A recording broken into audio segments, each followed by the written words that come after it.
Good evening. Welcome. How's everybody doing tonight? Welcome to It's live from Jerome. It's Friday night at Thunder Mesa Studio. Glad you could all make it. Thank you so much for bearing with my scheduling difficulties. Came in on Wednesday morning. Live from Jerome. And we'd had, here, let me turn this down. We'd had an ice storm the night before, not a snowstorm. I mean, I've seen a lot of snowstorms in Jerome. That's normal. This was an ice storm. It was like wind blown, freezing rain, ice all over everything. Long story short, it killed my heater. So it was like, I got here on Wednesday morning. It was 26 degrees outside and about 34 degrees in the studio with no heat. So that was a kind of a non-starter. But I've got the heater's still not fixed. We had a guy in yesterday, and it's an old gas heater. It's 20 years old. But I've got a couple of space heaters in here now, so it's nice and cozy. So to start off with, let's take a little walkabout. Let's grab the gimbal and do a little walkabout the studio, the layout here, so you can see what's new. Let me turn the camera around. There we go. Oh, almost gave you a preview of the caverns I've been working on. Let's see, where's the train? Here we go. Heading into Calico Mountain right now. It'll be back around in a second. This is the latest project, the newest scene on the layout. I just finished moving this mine over here. This is the Maggie mine in the town of Calico. I always wanted to have a mine right in the middle of town, kind of like they do in the real town of Calico and what you see in Virginia City. Makes a nice centerpiece for the town. And that mine actually used to be over in Hanging Rock. And I'll show you where that spot is in a moment. That video with the mine is going to be out on Saturday for everybody. Oh, I almost forgot to introduce you to a couple of new characters here on the layout. There's Luigi leaning up against the wall, and that's Mario over there with the bucket. Draw your own conclusions to where those names came from. There's Circle D Ranch. Say hi, Walt. Magical Mousers wants to know how I made the backdrop with the sky clouds. Here, let's get a look at that. I painted it. Took about 2 weeks. My background is in illustration and graphic design, so yeah, I painted that. It's all painted out of with latex and acrylic paints. There's the little mining town of Rainbow Ridge. Going to be getting some more work done on that soon. There's Hanging Rock. And that little mine that's in Calico used to be up here on top of the mesas, but it was a little big, so I want to do something that's in forced perspective up there so it blends in better with the backdrop. I'm actually going to do some Indian pueblos up there. You getting car sick there? Motion sickness? Am I moving too fast with my pants? Rainbow Caverns. Home of the world's only underground rainbow. It's all magic. There's the Big Thunder Mine. Dinosaur Gap.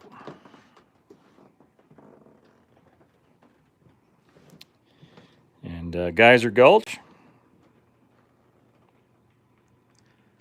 Oh, just in time for a train. Here we go.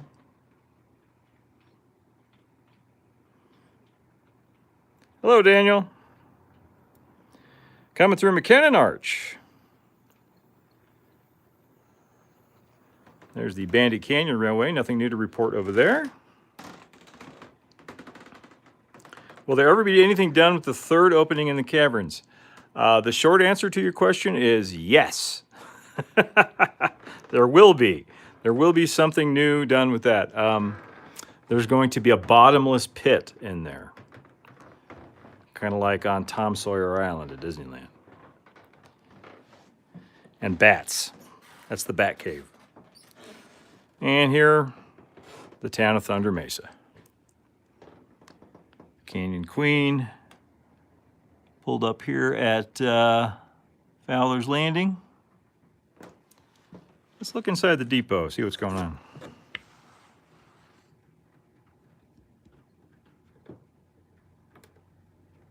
Whoops, there we go. Still getting the hang of this gimbal. There we go.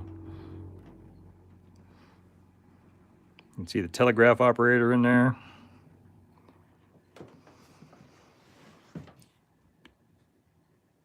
There's Vern Niner's beautiful San Lorenzo mission.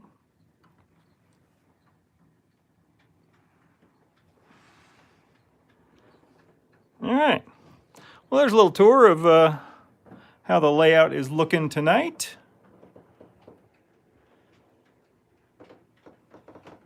Come back over here and get parked. Turn this back around. Hey, there we are. All right. Oop. Yes, I'm wearing another YouTuber's merch tonight. There's no rules against that. Yeah,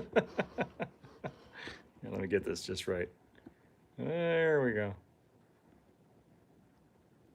This thing will cause motion sickness if you watch it too closely. There we go. Well, how's everybody doing tonight? Now, I promised a chat about the gimbal's going gimbly, about the future of the hobby.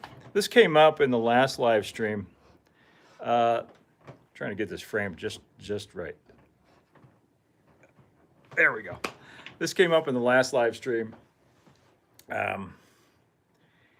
People think that the model railroad hobby is dying out for various reasons.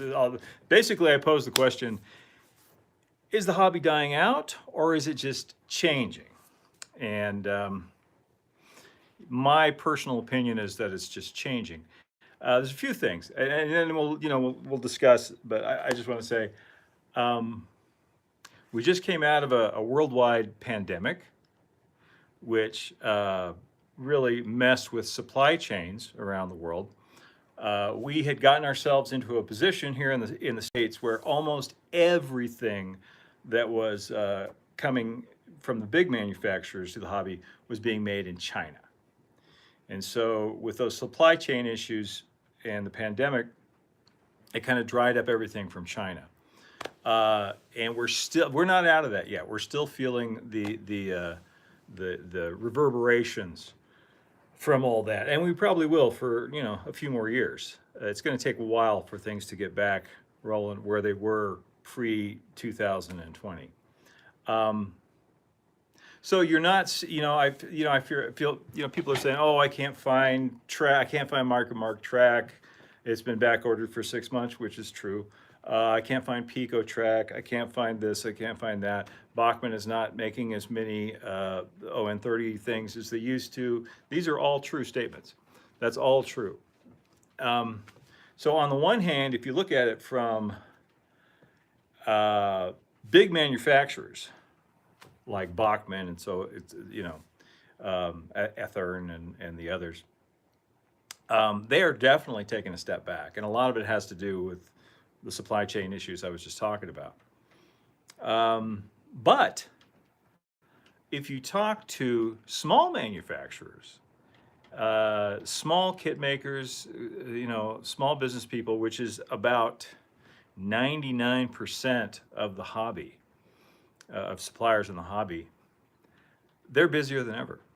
They can't fill orders fast enough. That's what I hear from these guys. They can't fill the orders fast enough. They put something out and it sells out. So, on the one hand, you've got you can't find micromark track, and on the other hand, it's small kit makers and things like that can't keep stuff on the shelves, and they can't keep up with the demand. So, is the hobby dying out, or is it changing? It's changing. It's always changing. Everything is changing. I mean, I remember the first time I heard somebody tell me that the model railroad hobby was dying. It was probably the late 1970s, early 80s, when coin-operated arcades started springing up everywhere with Pac-Man, and the kids, all they want to do is hang out at the arcades all day. They don't want to build anything with their hands. They don't want to learn how to use tools or learn how to do the wiring and all that kind of nonsense. They don't want to do that. They just want to hang out at the arcade all day. And that carried over into the 90s, into the 80s, and the 90s. In the 90s, it's like, oh, they just want to stay home and play Nintendo all day. And the early 2000s, and I still hear the same thing. And I'm in kind of a unique position because of the channel here. I get a lot of people that are new to the hobby coming to me and asking me how to get into it. And these aren't old folks, these are young people.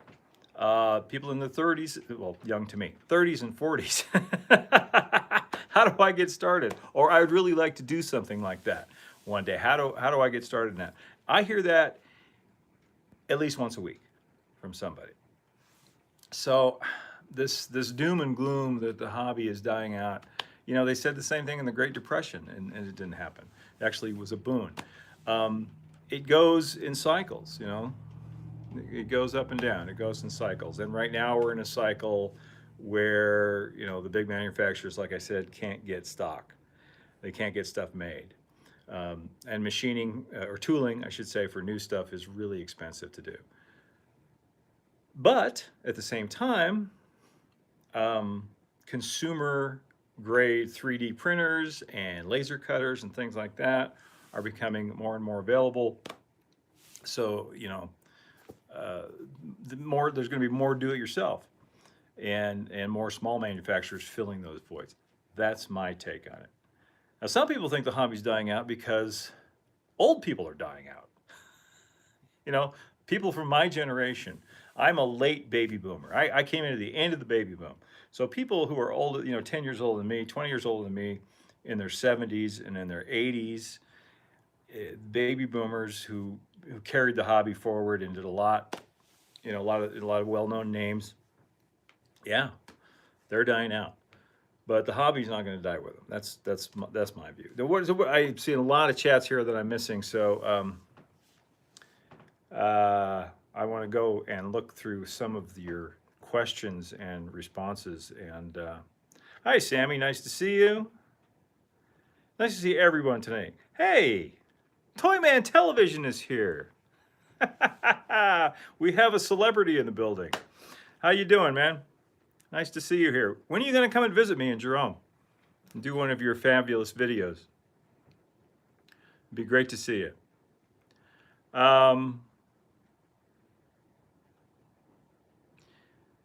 Let's see. Cardstock Modeling for Model Railroads asks, is grassroots demand and activities driving the hobby? Yes, I believe it is. I believe it is. That's what's driving the hobby more than big manufacturers coming out with, hey, here's the new, locomotive, blah, blah, blah. And besides that, as has been mentioned before, narrow gauge is a niche, and N130 is a niche within the niche. So it's harder to find stuff for that. SN3, same thing. I've arrived. Justin, when are you coming to visit me? Here's another one. He said he was going to make it out this year. We'll see, Mr. Random Land. I hope you do. Ryan Gallagher. Yeah, I agree with Daniel. Youth are super tech printed, and maker culture is driving hobbies. That's right. Maker culture is driving hobbies. They actually take, the maker culture is actually a more meta, I hate using that phrase, but it is. It's a more meta view of the whole thing. I consider myself a maker, an artist and maker, not just a model railroader. Model railroading is one thing inside of that making culture, and it's been around forever, you know. So yeah, a lot of young people are into the maker movement, uh, robotics, and all kinds of whiz bang high tech stuff. Here, why I got you here, I want to show you something. I'll be right back. Speaking of whiz bang high tech,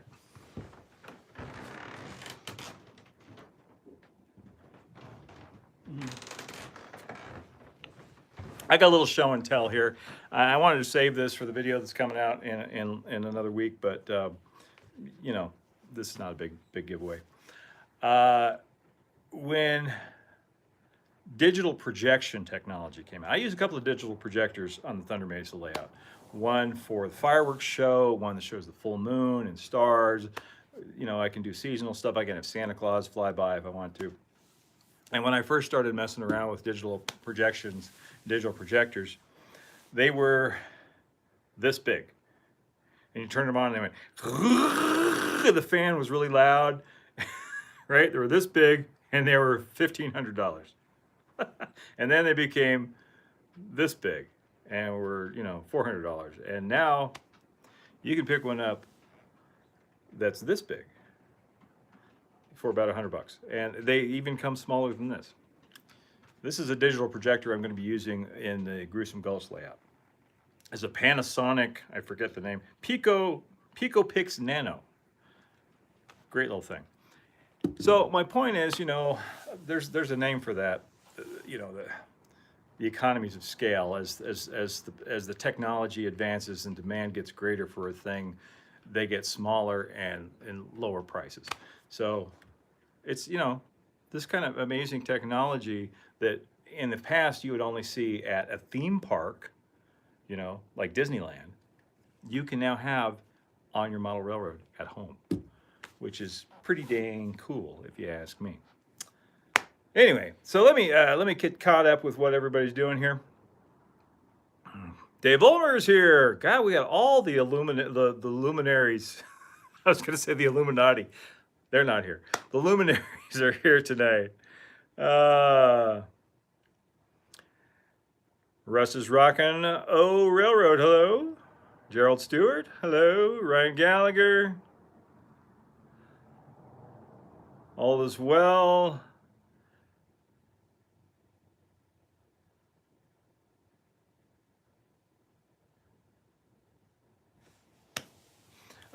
Timmy's Miniatures and Weathering makes a good point. Timmy's Miniature and Weathering Works. I think we are more connected as a hobby due to the pandemic. That's a really good point. I mean, we're all locked up for a couple of years, right? I got so much done. I was looking back on what I did, how much I accomplished in 2020, 2021, 2022. And it was mostly because I could come up here to my studio. This is where I isolated.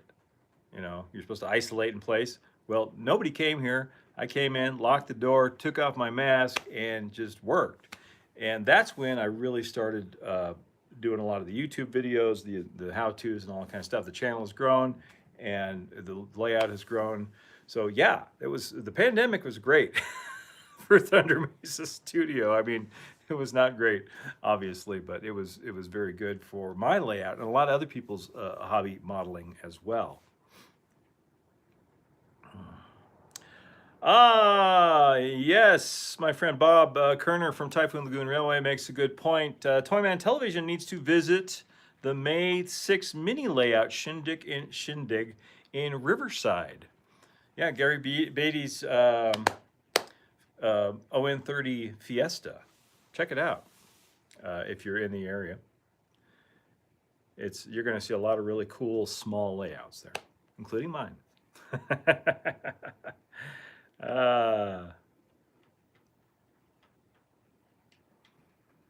Doodlebug, any news or updates on the Mastodon account? Wow, a Mastodon follower. Hi. No, I haven't been, gosh, I haven't been using the Mastodon account very much. I'll get back to it. I have a special series of things I want to post just on Mastodon. Mastodon, for those of you who don't know, is an open source, open platform social network that a lot of people fled to from Twitter. in a nutshell. Now I have an account over there, which I can't remember the handle of at the moment because I haven't used it in so long.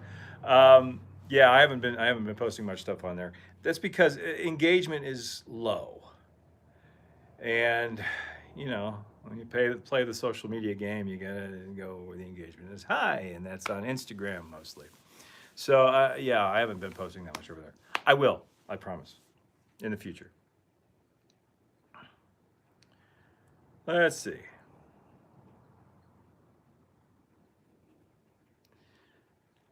DK Austin 98 asks, would you say that there is a shift from steam to modern railroading? Yes, and also no.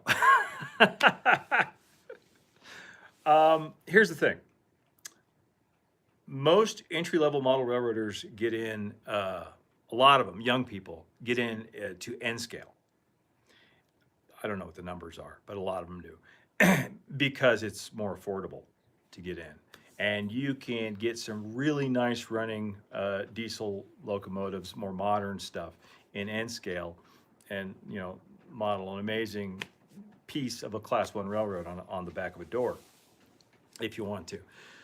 So yes, there's a lot more modern railroading available, and people are doing it. And I know for a long time, Walthers and others were really trying to push it because the conventional wisdom there is that, oh well, you know, as the demographic changes, you're going to have people that are nostalgic for what they grew up with.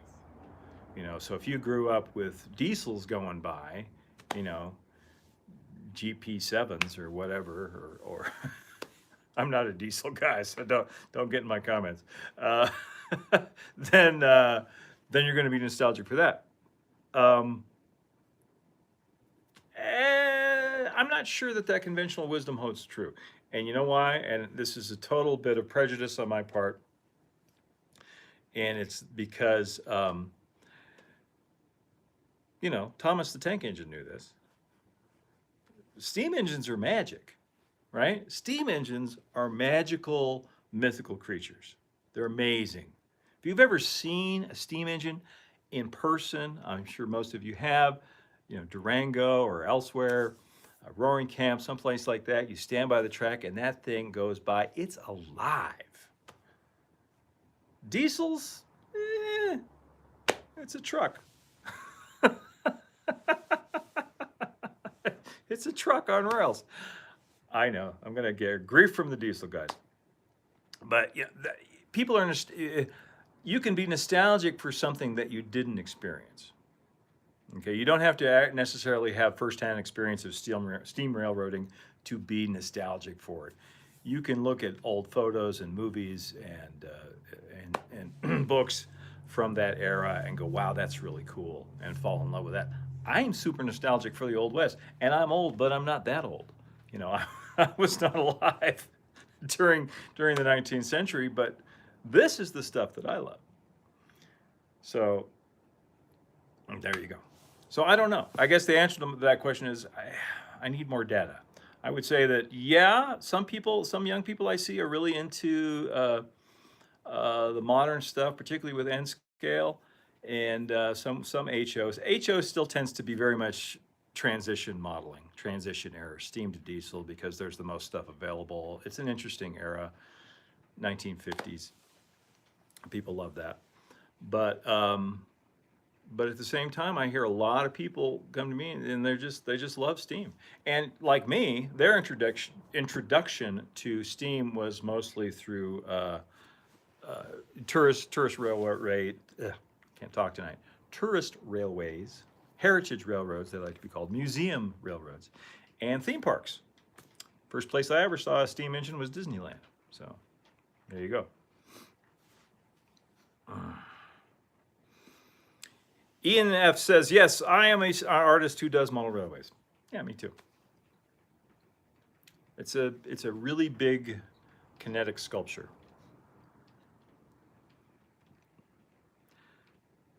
Sammy's Workshop says, model railroaders were always makers. We just didn't know the word. That's so true.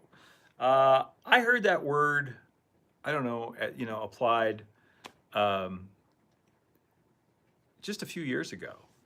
And I was like, hey, that's what I do. It never occurred to me. It's like I've always done this and that. I've always drawn. I've always done, other, graphic design and 3D stuff. I've always built models all my life. I've always made stuff, invented new ways, tried to come up with new ways of doing things. That's a maker. And it's a great kind of catch-all for people who.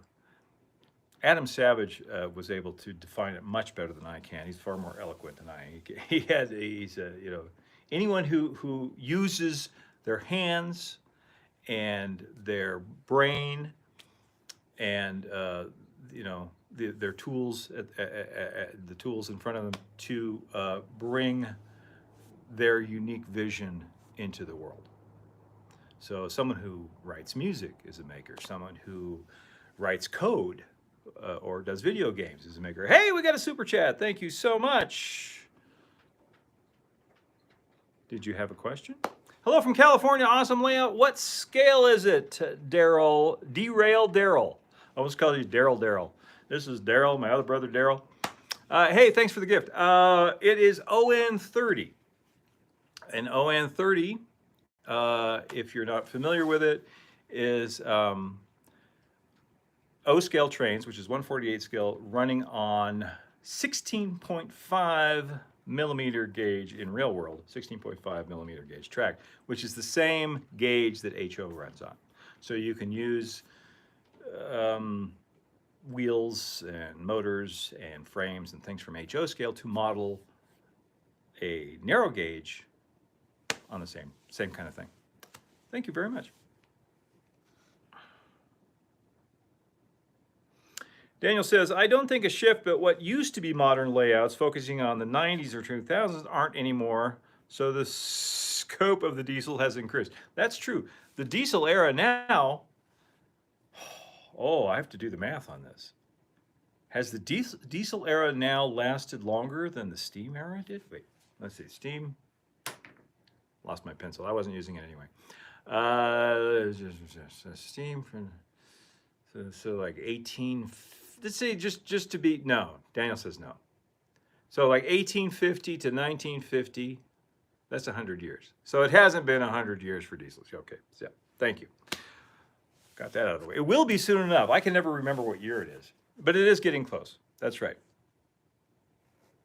And the reason I thought of that is because I always get very nostalgic for the mine train through nature's wonderland at Disneyland that I grew up with. But Big Thunder has been there a lot longer. So it's like, that's the modern version, has been there a lot longer. So yeah. A lot more people know that than ever knew what I did.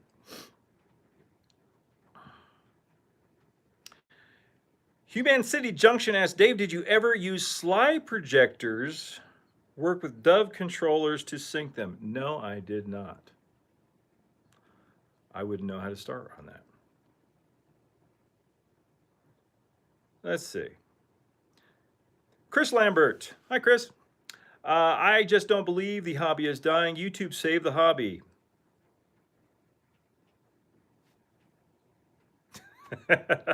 So much fun. Everyone is trying to find fun at home. In the end, art is great for the soul. Chris, I could not agree more. I don't know if YouTube saved the hobby, but YouTube and communities like this and this kind of interplay, and we've talked about this before on the channel, has kind of replaced the hanging out at the hobby shop, which is what I did growing up. Go down to the hobby shop, buy a magazine, and sit and shoot the bull for a couple hours with the guys there, and learn a lot from the older people. Or a lot of times they would have a layout under construction in there, and you could help or ask what they were doing or stuff like that. So I think YouTube is, and live streams and podcasts and things like that have taken the place of that, definitely. And of course, on YouTube, YouTube has been huge in the maker movement, which I was talking about earlier, because if you want to learn how to do anything, I mean, almost anything, make anything, fix anything, you can find how to do it on this platform, which, for all of its failings, and it has many, let's be honest, um, it does contribute a lot to society by just by that alone. You can go on there and find out how to do just about anything, or where to find just about anything.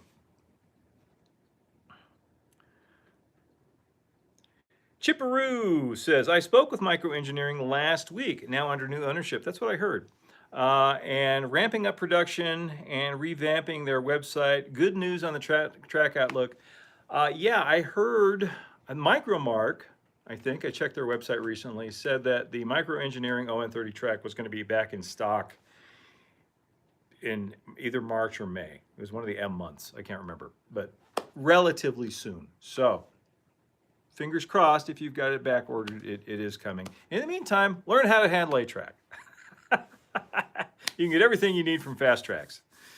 It's expensive up front to buy those jigs and everything, but man, once you start building, if you build your own turnouts, I haven't done that yet, but for the next project after Gruesome Gulch, I think I'm going to hand lay the track.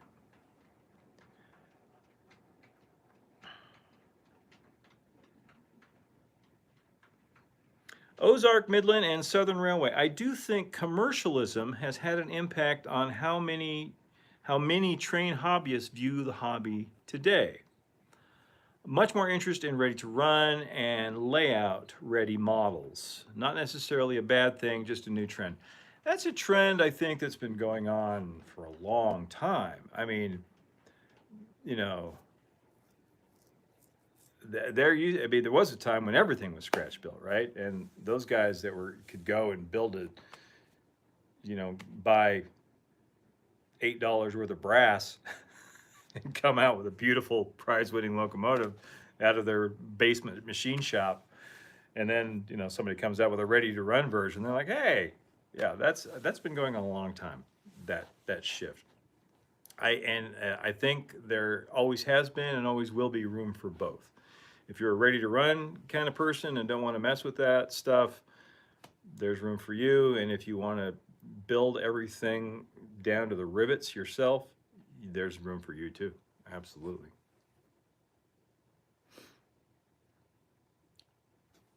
Robert Isaac. Hey, Dave, considering how long you've been in the hobby, a dang long time. How much has changed since you started, and what change shocked, impressed you the most? That is a great question. Very insightful. I'm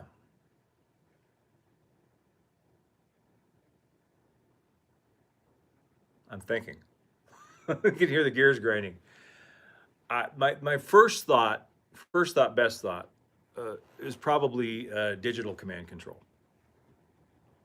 That change, as far as a positive change in the hobby, impressed me the most, and has had the most effect on my enjoyment of the hobby. DCC. That's a really good question. I'm going to think more about that. There's negatives. Okay, I did a positive. I know you didn't ask for this, but the positive one would be the technology, the technology. I mean, these things. Where's the locomotive? It's around here somewhere. It's an amazing piece of modern engineering and electronics. I mean, you open one of these things up. There's a little circuit board in there. It's like it's got a little computer in it, telling it what to do, sort of. But so that's amazing. Negatives: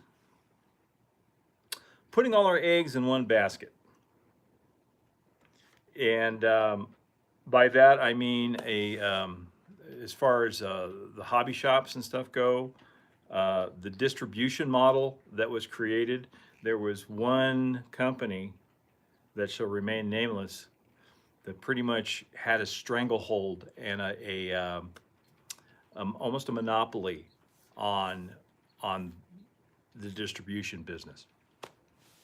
And so when the market changed rapidly with the internet and people being able to go online, and that new locomotive, which was $300 at the hobby shop, was $150 online or less, delivered to their front door, that model could not shift gears fast enough. So putting all our eggs in that basket was very detrimental, I think, to the hobby. Hope we don't make that's the nice thing about now, is because of platforms like this, where people can find the content they want. They can go to specific things that they are interested in and want to model and learn about, and specific small niche manufacturers that can fill those needs.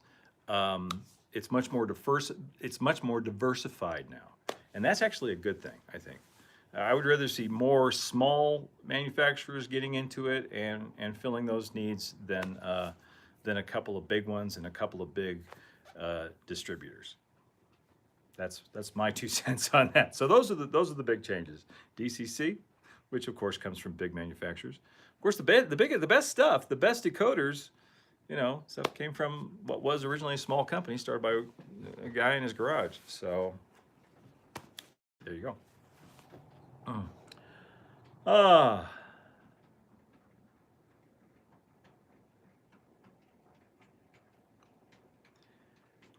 D.L. Hemingway, I think the pandemic and places like YouTube got us more connected. I found you just before the pandemic, and you got me really interested in model railroading. Thank you. That makes me feel good. I love it when people say things like that. I'm glad, I'm glad the things that I do make, the best thing I can do is make other people want to go and make stuff. Because then you're expressing yourself, you're expressing your creativity, you're learning new skills, you're working with your hands, you're doing real stuff. So that's very gratifying to me. That's one of the big reasons I do what I do. When I get people in that come in here and we have an open studio and they didn't know that this was here, they just wandered in, just tourists off the street, and they'll look and they're like, wow, what is this? Why? How do you make money at this? I love that question. How do you make money at this? I don't. They go and say, they get this confused look and they say, why is this here? And the answer is, it's to be delightful. That's it. It exists to be delightful. There's no other reason to do it. And I think that is reason enough.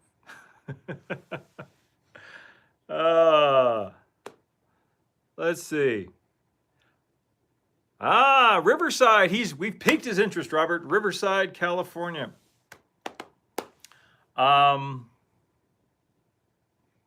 Send me a direct message, and I will either on Facebook or Instagram or wherever, and I'll get you the info on that show.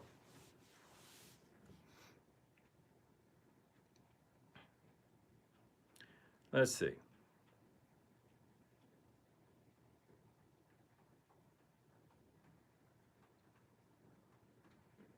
I'm just catching up on your comments here. Some of you youngsters turning 50. Oh, 50. Those were the days. Way back when.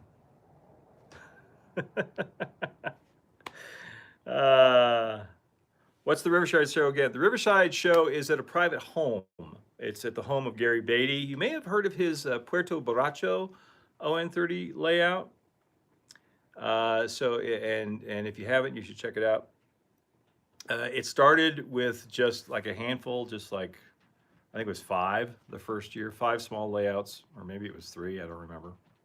I think it was 3. And this is the 3rd year, and he gets a little bigger every year. Now he's expanding into the backyard, into covered patio, and it's going to be fun. Come and check it out. Like I said, send me a DM, and I'll get you the information.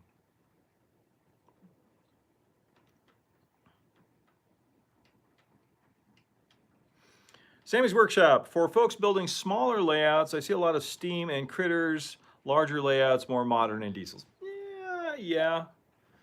ON30, definitely mostly steam and critters, that's for sure.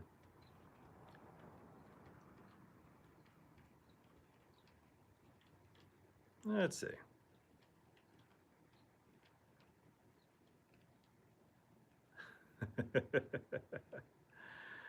Ah.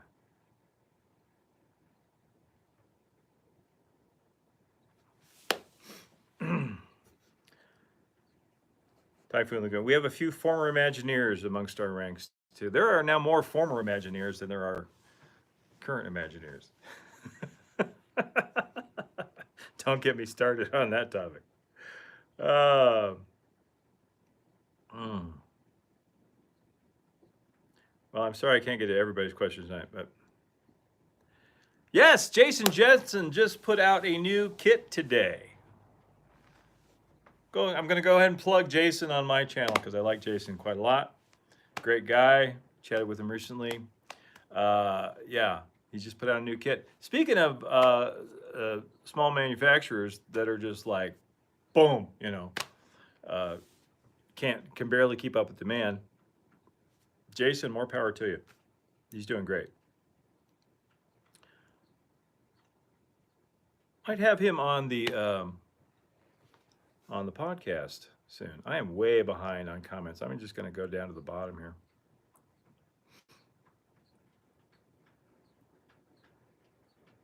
I'm hopelessly behind.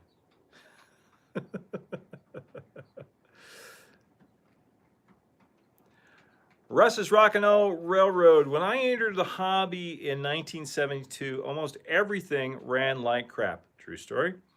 Oh, where'd it go? It just refreshed when I was looking at it. There we go.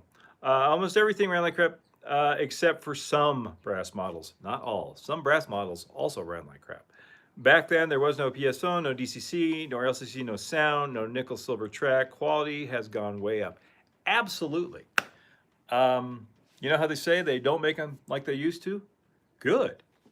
The stuff now is leaps and bounds better. And that's because we, as consumers, as hobbyists, demanded it get better. And we have driven the quality up.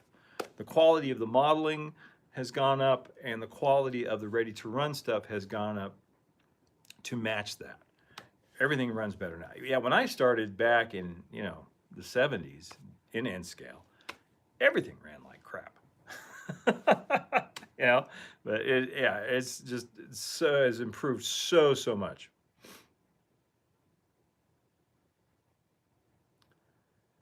Brett Wilson, I suppose there is a lot around on how to convert HO to ON30. There's a lot of stuff out there. Check out, I think somebody else mentioned this, check out the Cumberland shops, Lambert Locomotive Works. A lot of people doing conversions for easy to find HO scale stuff like Bachmann 060s that you can convert to ON30. Because I know the porters and stuff, the Bachmann porters are getting hard to find. Kato was the quality game changer. That's true, especially in N scale. Kato came along, a Japanese company, and just blew everybody away. Great stuff.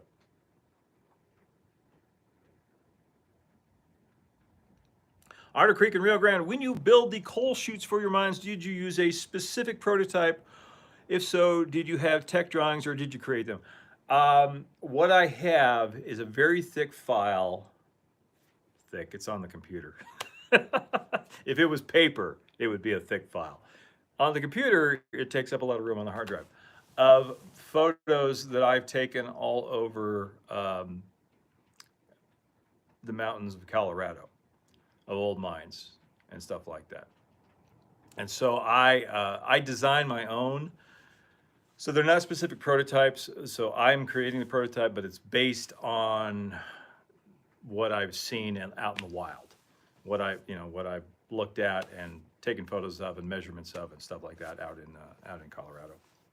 Yeah, so almost everything I model is based on stuff from, the narrow gauge country, Red Mountain area, Silverton, Ouray, Montrose, Chama, the places.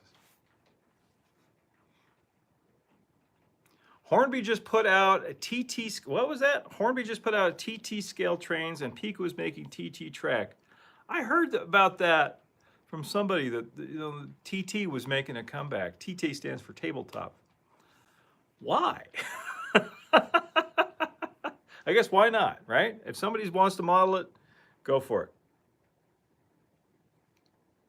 TCSYME, I don't know how to pronounce that. Dave, I've seen you print signs and use water slide decals. Have you tried laser cutting paint mask? Paint mask. Absolutely, yes, I have. Check out my video on the blackjack mine, part 1, where I do the hoist house. There's a laser printed sign on the side. I'm going to do some more laser cut stencils for when I do the conversion on my Gruesome Gulch porter. I've got a tender for it, and I'm going to do some laser cut lettering on the side. So yes, I've sprayed legible text less than 1/16 each time. Yeah. With painter's tape and rattle cans from Walmart. Yeah. Somebody suggested that I use Avery labels and laser cut Avery labels. I don't know if it was one of you guys. And I've been meaning to get back to that comment because it just kind of stuck in my mind. That wouldn't work. You need something stiff. An Avery label is like, it's just tape, and that would not work for a stencil, I don't think. It's much better to cut them out of something a little stiffer, like file folder paper or some thin polyback, and spray some glue on the back and use it that way.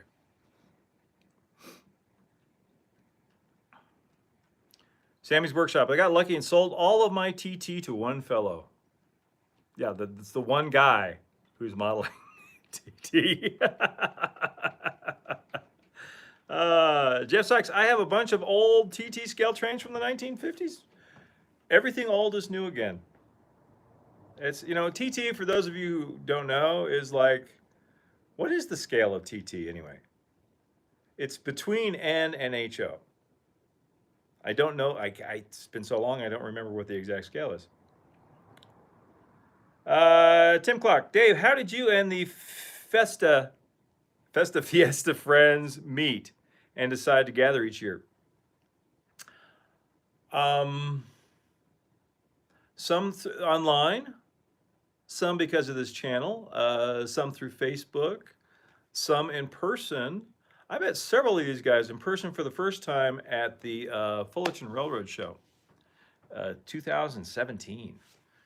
And, known some of them since then. And I really wish they would bring back the Fullerton Railroad Show, because that was a great, Fullerton Railroad Days. That was a great deal. Met a lot of great people there. So some in person for the first time there, some online, a lot through Facebook groups, like-minded people. As I've said before, about the only thing I use Facebook for anymore is model train stuff, because it's easy and everybody's there. 1/120th. Okay.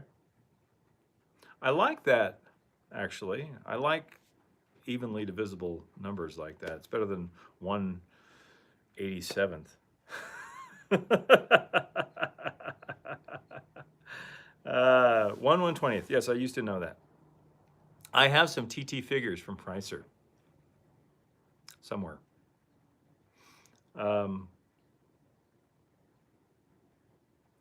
Are there good O-scale stencils for painting logos on rolling stock buildings and motive power? I don't know. Foscale Models was doing some stencils, but I don't know if they were doing them for rolling stock.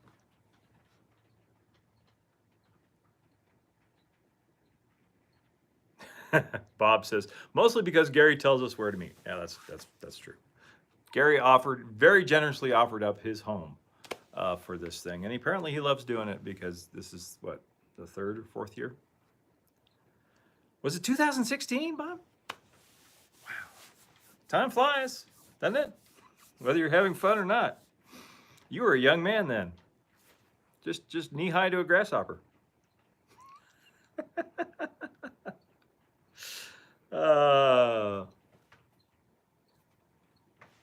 Let's see. You were there at the 2016 show? That was a good show. That's another thing the pandemic killed. Or I don't know if that killed it, but it hasn't been back. Let's see.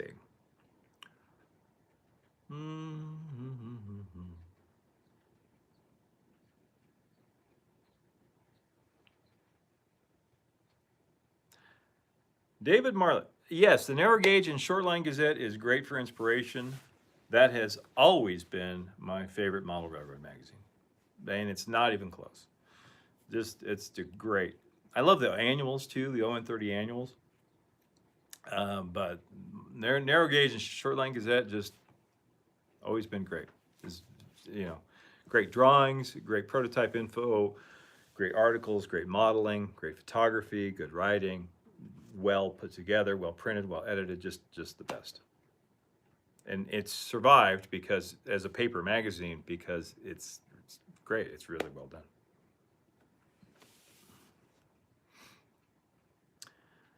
Let's see.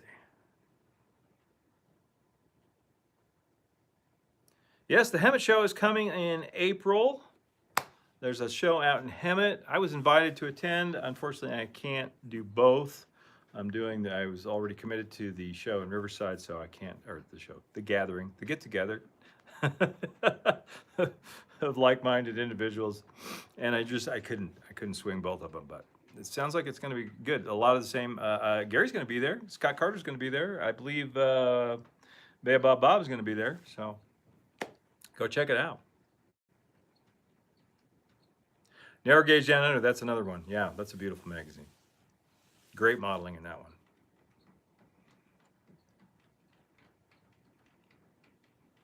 So what did we decide? To bring it back to the topic at hand, show of hands. How many people think the model railroad hobby is dying?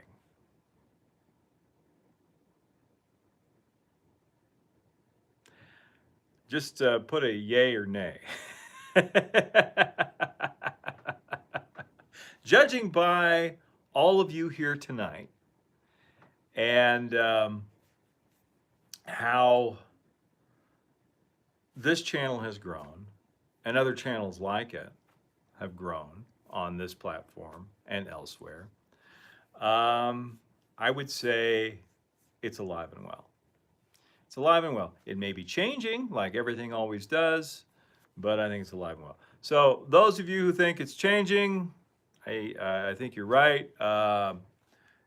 It's going to be around for a long, long time. My contention is, you know, we're the same human beings that we've always been. Regardless of, you know, the technology that is all around us and the changing world that we live in, human beings are going to want to do things with their hands and make stuff. It's what we do. That's in our DNA. We make things. We are the maker animal, for lack of a better word. So, you know, and trains are just cool. You know, I could get started on the social aspect of trains and how trains could save us. There's just so much there, but yeah, as a hobby, it's not going anywhere. It's not going anywhere. Yeah, as I said, I talk to young people every week that are wanting to get into long live N scale. Yeah, long live N scale. Long live all the scales.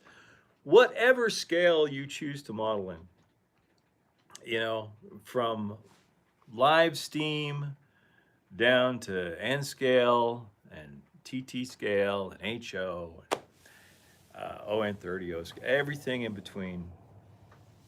Yeah, you know, you're doing it. It's great. Don't stop. I don't think the hobby's going anywhere.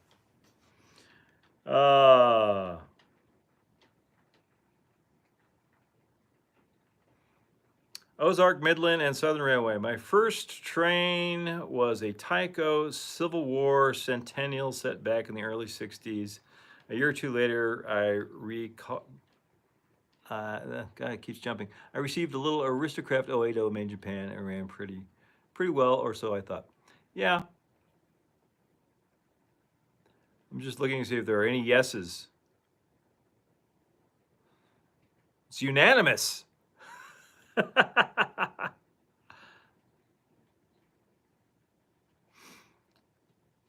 Mike McCauley, Facebook has socialized what it used to be a very lonely hobby.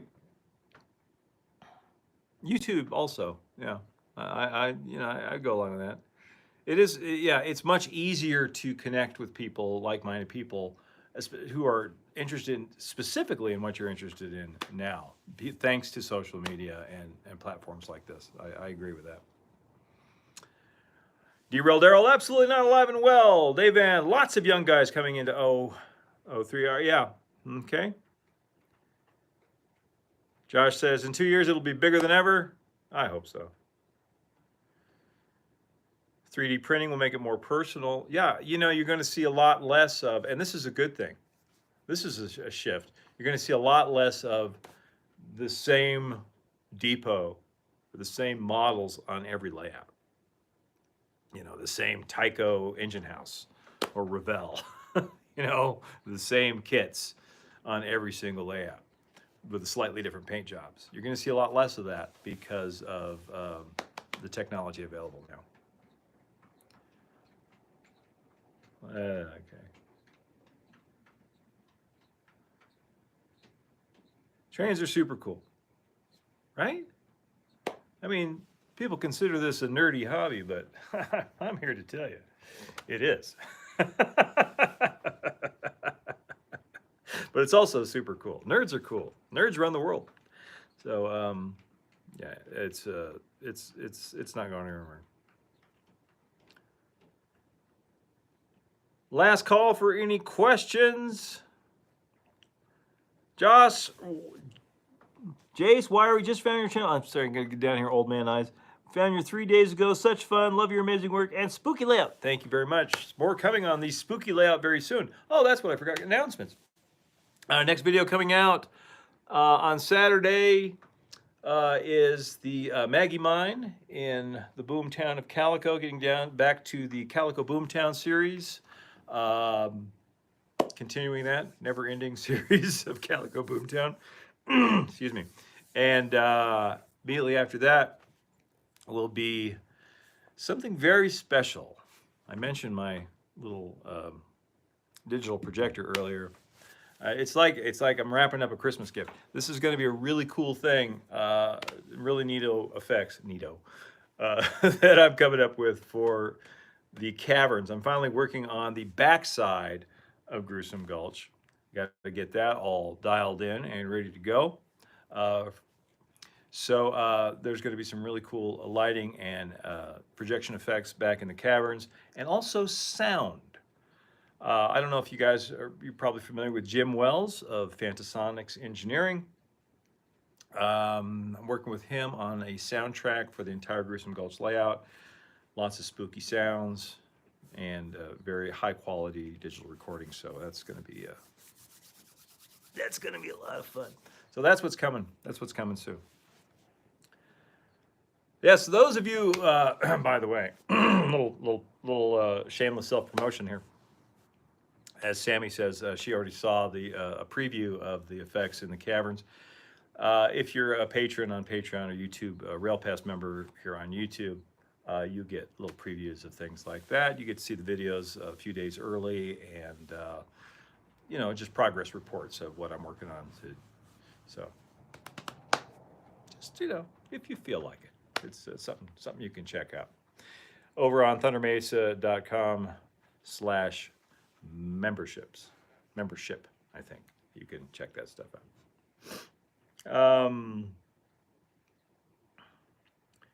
All right. Anything else before we go? We've managed to burn up an hour here at the water cooler in the hobby shop, talking about train stuff. Anybody have any last minutes questions? Mike McCauley, still waiting for the telegraph operator at the station to be doing your version of Walt's opening day message. I have that MP3.